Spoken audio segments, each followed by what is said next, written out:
Para mas maisulong ang pangalaga sa ating kalikasan at mapalawak ang kamalayan sa epekto ng climate change, isang tree planting activity sa Quezon City ang sinagawa ng Presidential Communications Office. Yan ang ulat ni Gab Villegas. Nagsagawa ng tree planting activity ang Presidential Communications Office o PCO sa Lamesa Watershed sa Quezon City. Nakisa sa aktibidad ang mga kawani ng PCO at mga attached agencies nito kabilang ang People's Television. Layo nitong isulong ang pangangalaga sa kalikasan at palakasin ang kamalayan sa epekto ng climate change.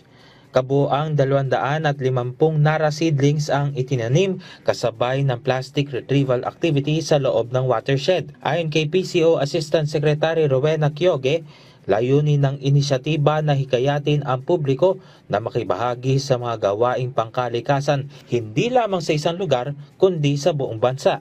Mahalaga yung commitment ng bawat tao na hindi lang naman natin to ginagawa para sa particular na parte lamang ng Pilipinas, kung hindi sa buong Pilipinas. Ito po ay responsibility nating lahat at yun po ang gusto nating maiparating sa lahat ng tao.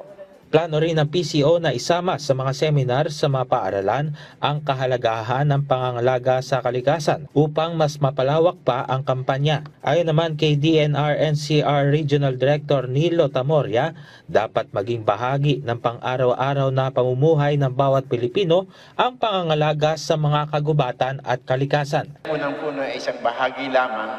Ang mas mahalaga nito ay ang pag-aalaga o yung tree growing, tree nurturing.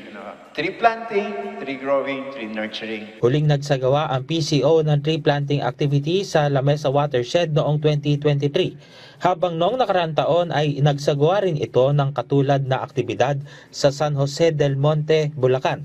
Samantala, nagpahayag naman ng mensahe si PCO Assistant Secretary Rowena Kyoge para sa publiko. Hinihiling lang po natin sa bawat Pilipino ay maging aware tayo, maging committed tayo. Kasi ang isang bagay po na commitment natin para magawa ang mga bagay na to, pag pinagsama-sama po, ay mas malaki po yung magiging epekto. At sana'y maging parte na to ng ating pang-araw-araw na buhay.